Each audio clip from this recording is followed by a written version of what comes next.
अमेरिकेचे राष्ट्राध्यक्ष Donald Trump यांनी अमेरिका-इराण युद्धविरामाचं स्वागत केलंय. जी बाब आत्तापर्यंत अशक्य वाटत होती, तिला अभूतपूर्व यश मानलं जात आहे. होर्मुझ सामुद्रधुनी पुन्हा खुली करायचा इराणचा निर्णय झाला असला तरी इराणसोबतचा करार 100% पूर्ण होईपर्यंत अमेरिकी नौदलातर्फे सुरू असलेली नाकाबंदी कायम राहील, असा इशाराही त्यांनी दिलाय.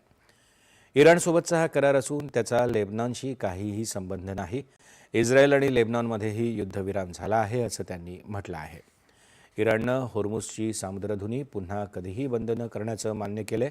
यापुढे तिचा वापर जगाविरुद्ध शस्त्र म्हणून केला जाणार नाही, असा दावा अमेरिकेचे राष्ट्राध्यक्ष डोनाल्ड ट्रम्प यांनी केला आहे. त्याआधी लेबनॉनमधील युद्धविरामाच्या अनुषंगानं होर्मुझच्या सामुद्रधुनी खुली करण्यासंदर्भात इराणचे परराष्ट्र मंत्री सय्यद अब्बास अराघची यांनी काल घोषणा केली.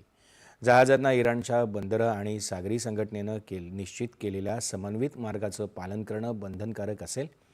युद्धविरामाच्या उर्वरित कालावधीसाठी होर्मुझच्या सामुद्रधुनीतून सर्व व्यापारी जहाजांचा मार्ग पूर्णपणे खुला करण्यात येत असल्याचं त्यांनी म्हटलंय. लेबनॉन आणि इस्रायल यांच्यात 10 दिवसांच्या युद्धविरामाची घोषणा केल्यानंतर दुसऱ्याच दिवशी ही घोषणा करण्यात आली.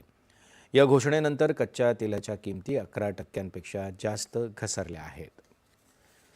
दरम्यान अण्वस्त्र उत्पादनासाठी आवश्यक असलेल्या समृद्ध युरेनियमला हस्तांतरित करण्याची इराणची तयारी असल्याचा अमेरिकेचे राष्ट्राध्यक्ष डोनाल्ड ट्रम्प यांचा दावा इराणनं फेटाळून लावलाय.